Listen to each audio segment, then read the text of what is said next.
It is your Classic Metal Show right here on theclassicmetalshow.com. That is brand new material from the band Starbreaker. It's from the DYSPHORIA release, the name of that one, and I will say that is my favorite tune on the record. That is How Many More Goodbyes. And a guy on the phone right now that we're not gonna say goodbye to. We're gonna be one less goodbye and one more hello. It is the vocalist of Starbreaker. It is Tony Harnell. Tony, welcome back, my friend. Hey, brother. Good to talk to you. Absolutely, Tony. Well, Tony, I have to say, man, this is what you should be fresh for this interview. You haven't done any for Starbreaker or for DYSPHORIA. No, not at all. What are you on, about your 200th interview? It seems like every time I turn around, Tony Harnell says, "Bop, bop, bop, bop, bop." Yeah, I can't recall doing this many in such a short period of time for any release since maybe My Religion in 2004. I think that was the last time I did this many. It's fine. It's been so long since I put a record out. So look, I mean, this is part of the job. Sure. And when you've been away for a while, I sort of embrace it. Mm-hmm. I don't like it when I get misquoted or like things are taken out of context, which happened recently, but I try to correct it, and people who are intelligent see that, and I hate to put it so bluntly, but if you either you seek the truth or you don't. Right, exactly, and you know how it goes, man. Everybody's looking for their headline now, their clickbait. It's you say crazy, right? Yeah, you say you talk for an hour, and they pull literally 1 second out, and then all of a sudden you're the bad guy. It's crazy. Or in the case of what Blabbermouth and Metal Wani or whatever it's called did, they just left 2 words out of a sentence, and that made all the difference in the world. And then they added their own headline on top of their post. Great. To kind of like drive home. I don't want to give them any more press than they deserve, but it's frustrating that they have to do that. Yeah, it's all good. It's all good, man. The thing about it is so much positive, and that's what I'm really focusing on, and that's really what I'm sort of basking in. It was like I said, it's been a while. I've been touring a lot. Sure. It's been a while since I put out new music, and especially a full rock record, and it was done under, during a difficult time for me, and it's such validation to see people loving it so much. I mean, it's kind of overwhelming in a way, Sure. Well, yeah. and Tony, I mean, I can only speak for me, but I think I'll probably be speaking for just about every fan you've talked to. DYSPHORIA, more than anything else that you've done, is probably the one record that fans can relate to, because if you go song for song, and it's not the case with every song on it, but if you just kind of listen to it, a lot of the songs have sort of a somber tone, but they build toward, but we're going to get past it. It's like, this starts out a little like, ooh, boy, I felt that before. But all of a sudden it almost has hope at the end, which is kind of what I think a lot of us, day to day, month to month, whether it's professional or relationships or boyfriend, girlfriend or whatever, it's what we all go through. Yeah. I mean, one of my least favorite movies is Trainspotting. Okay. And I bring that movie up because, and there are a few movies like that I can't stand. It's a great movie, but I hate it. And I hate it. And another one is Requiem for a Dream. Right. Real dark movie. But there's no nice conclusion. There's no, but this happened and this person made it out okay. It's literally like, it's just everything bad happens in the movie, and then at the end it just ends badly. Sure. it just leaves you feeling really bad. But we all go through these things. For me as an artist, I'm lucky that I get to write songs, which is a form of therapy. Sure. And I get to kind of, use those songs as a way of working through my own things. And the way I've always looked at it, and started to look at it more and more this way as time went on, and as I wrote more and more songs, was the more I could just write my truth and write my experiences, the more I was going to connect to other people. If I tried to be something else, I tried that on one record in my, I mean, maybe there's been a few other songs, but in terms of my albums, I tried it on one album on a little over half the songs. We brought in the record label wanted to try something experimental, so we brought in another lyricist to co-write with Ronnie and I. It was the only time we ever did that. And I look back on that album and I just cringe, because it's got themes and words and approaches that I would never say or want to say, you know. And it was the label sort of trying to make us like, quote, cool, right? You know? And we'd come off of, it was Realized Fantasies. We came off of Intuition, which was a pretty successful record. In fact, today is the 30th anniversary of the release of that album.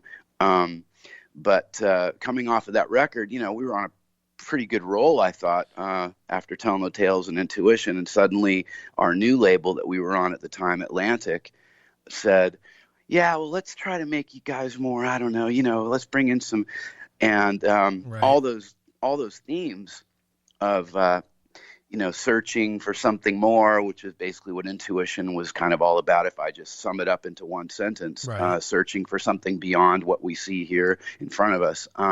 Call it spirituality, call it whatever you want, into suddenly these kind of lowbrow songs about, you know, just silly stuff that I would never want to really write about, you know. So that might, bringing it back to what you said, I think the point is to be truthful, to be honest, to be yourself, to write your truth. And you know, as people, it seems and appears that we're very different at the moment, but that's all surface stuff, you know. If you're talking about you know, politics or this or that or the other, underneath all of that, when it comes down to the nitty gritty, when it comes down to love and, you know, relationships and addiction and all the stuff that we all deal with, that stuff has no divide, no party lines, no racial lines, no nothing. I mean, everybody on this planet, we're not that different. We're different, but we're not.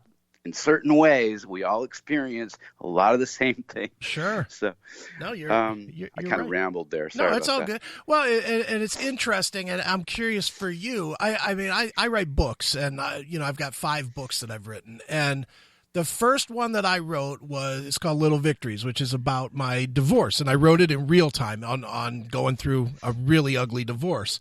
Wow. And at the end of it, when it was all done, it was all written, it was published, book parties, all the interviews were done, everything, I really felt like, okay, that book is closed. And I've not gone back to that emotion since. You know, I've not been depressed anymore, and I haven't had that. For you as a writer, does a record like Dysphoria, where you do tell a lot of stories that feel very real, you know, does that give you the same sense of closure as maybe I experienced? I can't elaborate too much on that right now, but what I will say is it made for good art. I hope if people like it. Well, you know, I mean, when you're writing songs or making a record, you need something to draw. I think I've written good songs when I've been happy, or I've been even content. I just draw on different things.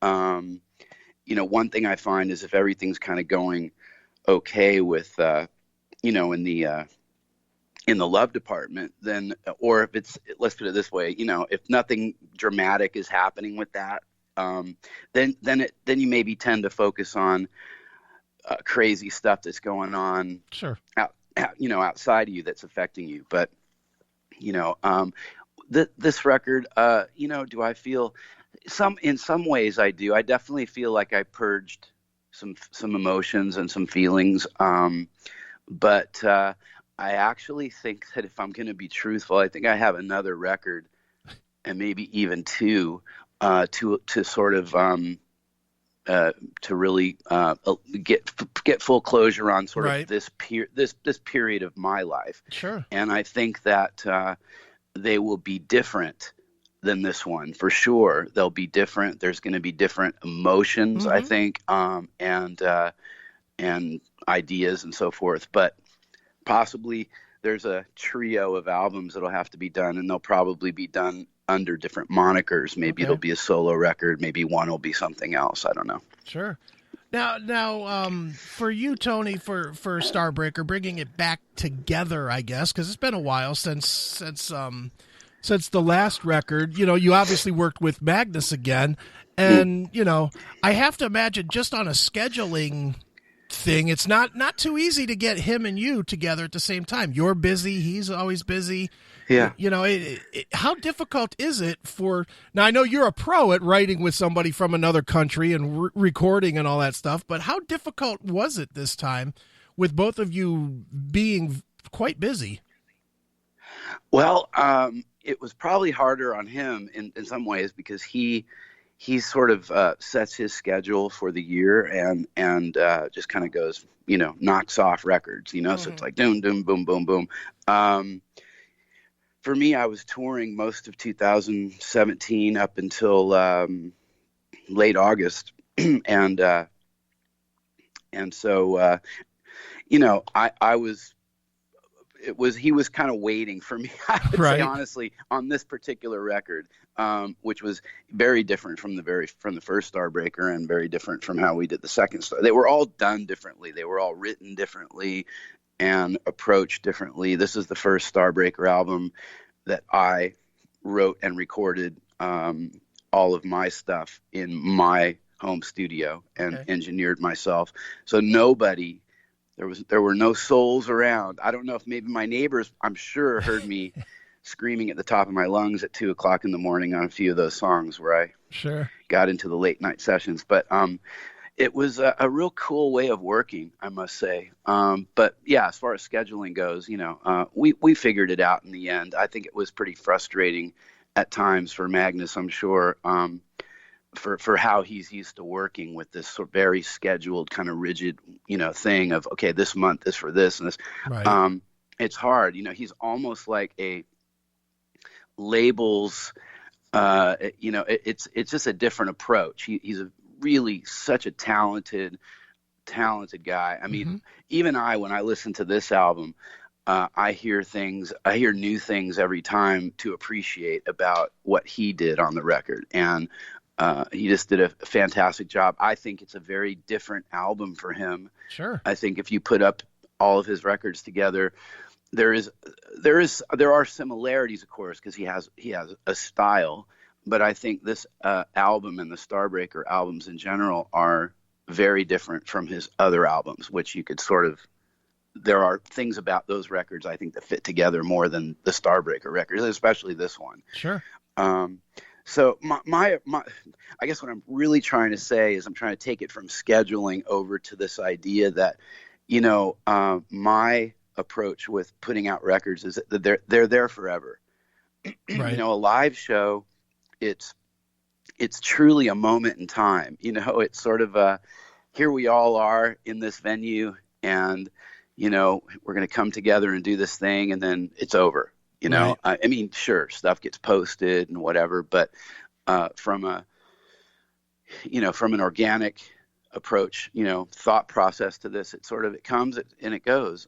With an album, you really, for me, it's you know, I'm old school, and I love playing live, and I think live shows are probably the most fun thing that you can do as an artist, as a recording artist, singer, whatever you want to call it, musician.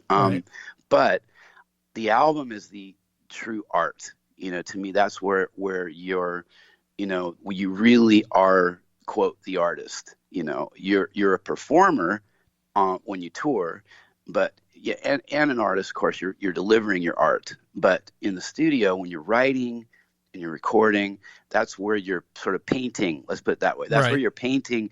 So if you want to compare it, that's where you're painting your pictures, and and then in a live situation, that's your that's where you're showing your work, I Right. guess you could say. That's your exhibit. That's the exhibit, yeah. Right. So I look at each record as, you want to get them done quickly. You try to get them done quickly. You try to get them done on schedule. But at the same time, you have to, it's just got to be good. Right. So, that's just sort of how my approach Sure. to those things, to these things are. Sure. Now with Dysphoria, Tony, what songs were instant for you, and which ones did you just battle with that you couldn't find exactly what you wanted? I honestly can't remember, and it's funny because when I listened through the album, because I took a pretty big break. This record's been done for a little while, Okay. So it's been done for months. We finished it in the summer, and the label took quite a while to put it out, probably because of scheduling with other records. But when I listen to it now, I can't remember how I recorded things or some of the emotions behind when I was doing. I just can't really Right. quite. I do remember the ballad "Beautiful One" because that was, in a sense, almost the launching point for the album. I had done one song before that. I think the first song I wrote and recorded with him for the record was Fire Away. Okay. And New Year's Eve 2017, I had the way "Beautiful One" came about. Actually, was I wrote it about 3 or 4 years ago in my in the place I was living previously, and I had recorded that myself just with acoustic guitar, and I had the demo. And I sent it over to Magnus, and I said, I know this is nothing like Starbreaker, but what do you think? And do you think it can work? And could you turn it into, Right. So he loved it, and he wrote this brilliant guitar solo, and suggested that I sing it a little differently than I had on the demo. In other words, go up into the high register, which I didn't do on the demo. Okay. And it transformed it into this kind of really beautiful sort of Beatle-esque thing that starts out with, and then it goes into this sort of epic. Yeah. It just turned out really different. Anyway, I recorded that New Year's Eve. I kind of I'm not going out tonight. I'm not doing anything.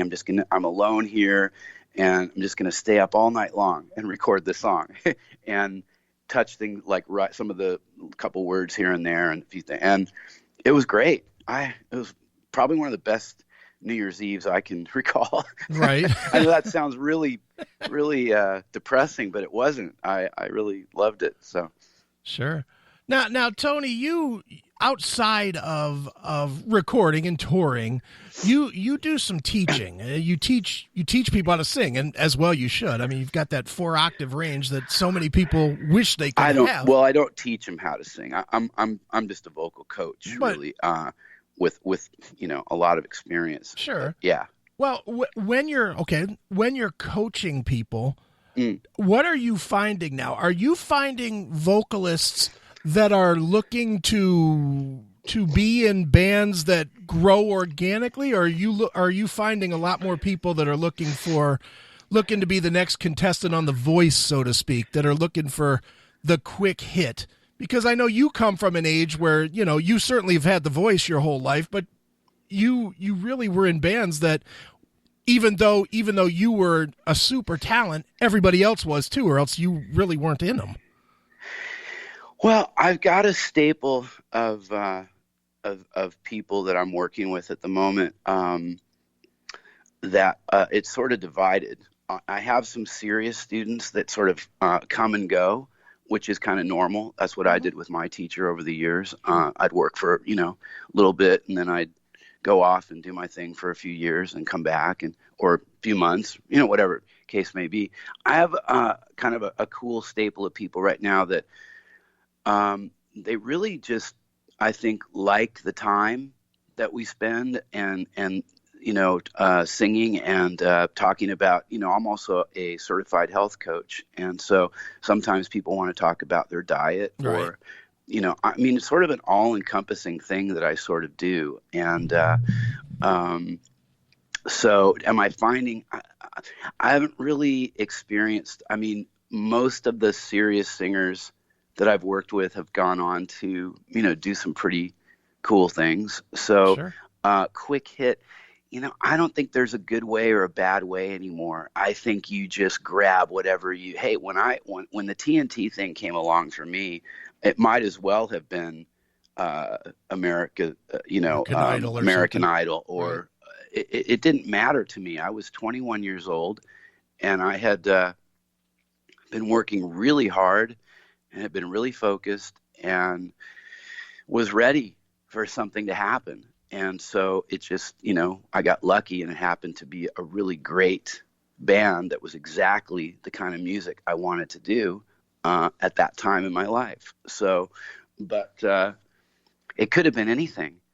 It could have been Idol. I would have, if something like that existed. I mean, I think they had that show with, what was the show they had back then? Was it Ed McMahon? Star Search. Yeah. I mean, I would have probably gone on there if I got invited on, and I mean, I don't know. There comes a point where you just want to, sometimes make something happen. And I don't think that it is now, looking at it with a little distance, I really don't see any negatives to those shows if it's sort of up to the person that's on the show.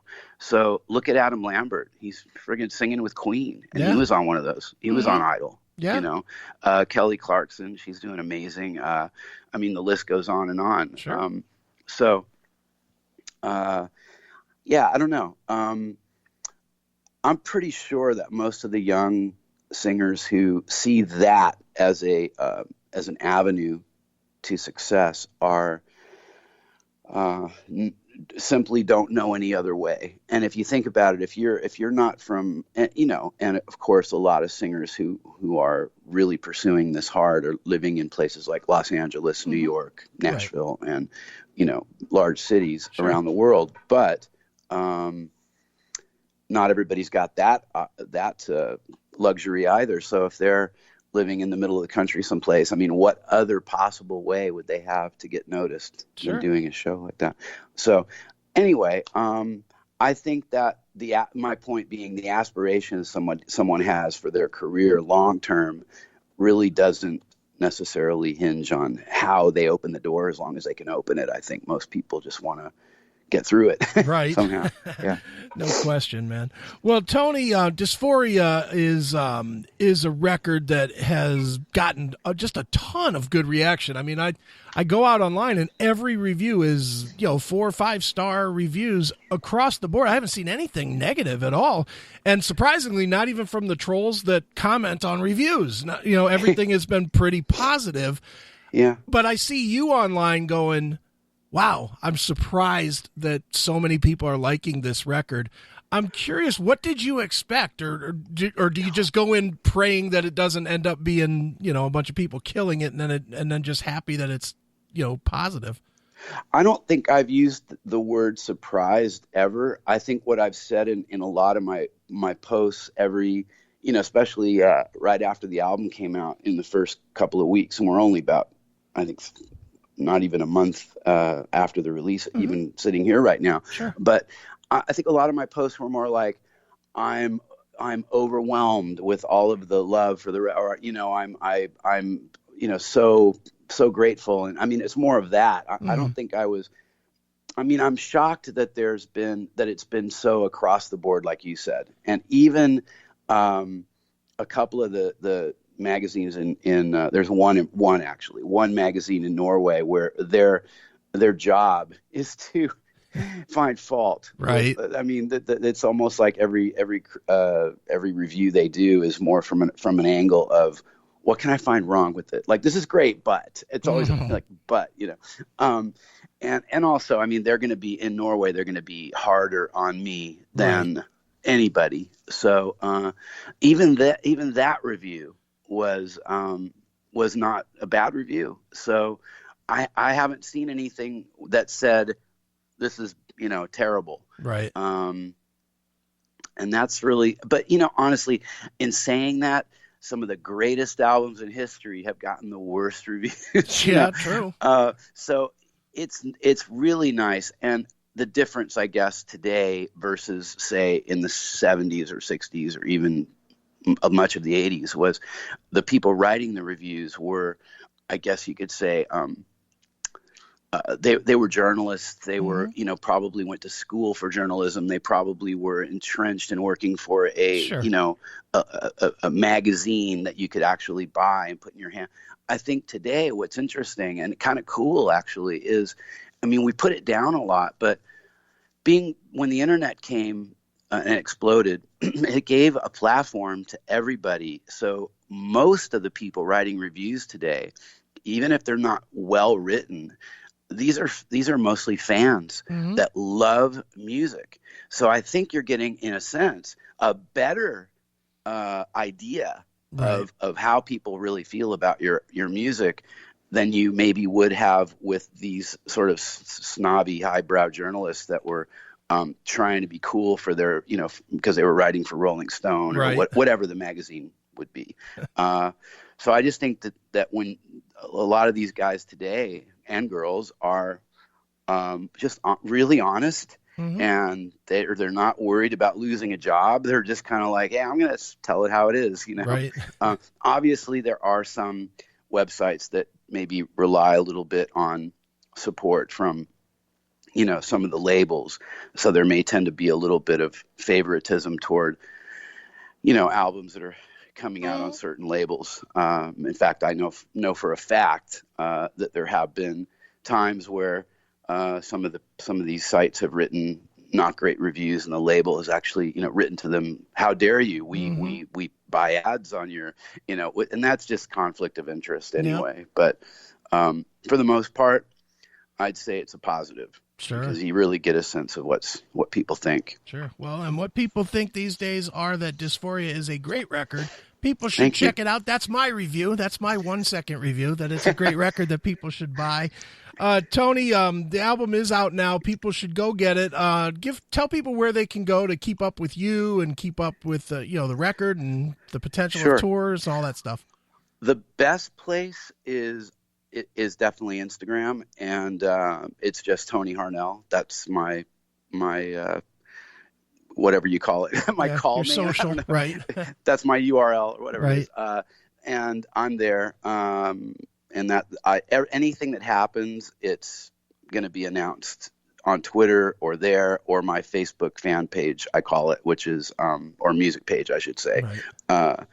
And but mostly I'd say Instagram, and the record's out. It's available wherever you get music, and I'm really proud of it. I'm so grateful for all the positive feedback and everything I've been hearing from everybody, and for people like you that have been reaching out and wanting to talk. Sure. I really do appreciate it. Cool. Well, Tony, you know the drill, man. We always let the artist pick a closing track for the interview. Maybe tell us a quick story about it. So what would you like us to wrap this one up with?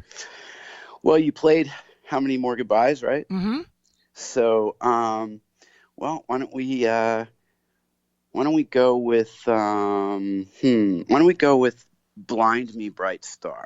All right. Or sorry, that's actually Bright Star, Blind Me. Right. Sorry. I do a twist in the song where I flip the lyrics, so okay. I sometimes forget the title. Yeah. I love that song. It's one of my favorites on the record, and that's saying a lot in a way. I mean, I'm not trying to toot my own horn with this album, but I really do love that song. It sort of encompasses everything that I think the album is. It's got these sweeping melodies. It's got sort of a ballady feel at some points, and then a really heavy sections. And if people are fans of my singing, in the days of old, they should love the song, and especially the outro. Awesome. Well, let's check it out right now. It is Bright Star, Blind Me. It is Starbreaker right here on your Classic Metal Show.